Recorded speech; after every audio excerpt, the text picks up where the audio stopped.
Luxury car dealerships are built on one thing: exclusivity. The polished floors, the red carpet service, the whisper of engines worth more than most people's houses. It's not the kind of place you just stroll into and start making demands, unless you're Karen. This happened at a Ferrari showroom in the city. I was there with a friend who had been saving for years to buy his dream car. He'd finally reached the point where he could place an order, and I tagged along for moral support, and, let's be honest, to drool over the cars. The place was pristine. A handful of models on display gleamed under perfect lighting. The sales staff were sharp, professional, the type who could probably sell a car with just a smile.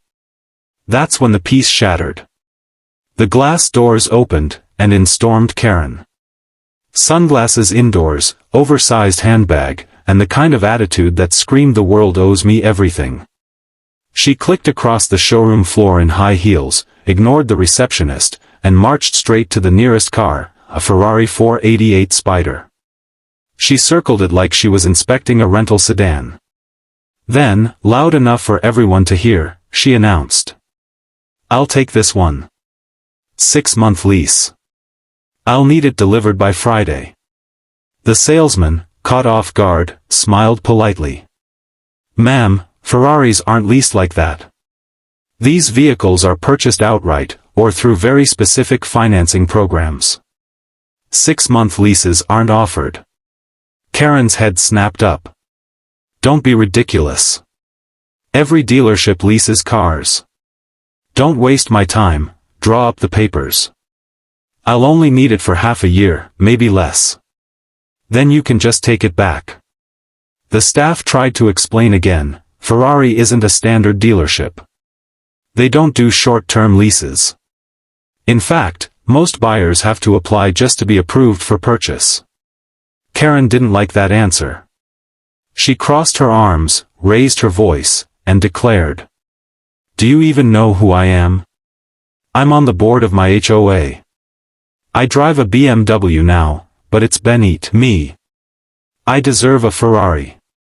You should be grateful I'm even considering giving you my business." The room went dead silent. Other customers froze mid-conversation. My friend looked at me like, "Is this really happening?" The salesman, to his credit, stayed calm. "Ma'am, I'm sorry, but we cannot lease you a Ferrari for 6 months. That isn't how this works." Karen exploded. She stomped her foot, in a Ferrari showroom, and shouted, "This is discrimination. I will call corporate. I'll have you all fired. You can't deny me a car just because I don't want to buy it." Security, who had been quietly watching from the corner, finally stepped in. They asked her to lower her voice and reminded her that disruptive behavior wasn't tolerated. Karen tried to argue, claiming it was her right to test drive a Ferrari for half a year and return it.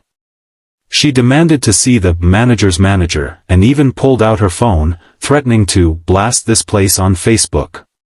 The manager arrived, equally composed. He gave her the same line, but this time with more finality. "Ferrari does not offer 6-month leases. If you would like to apply to purchase, we'll be happy to help.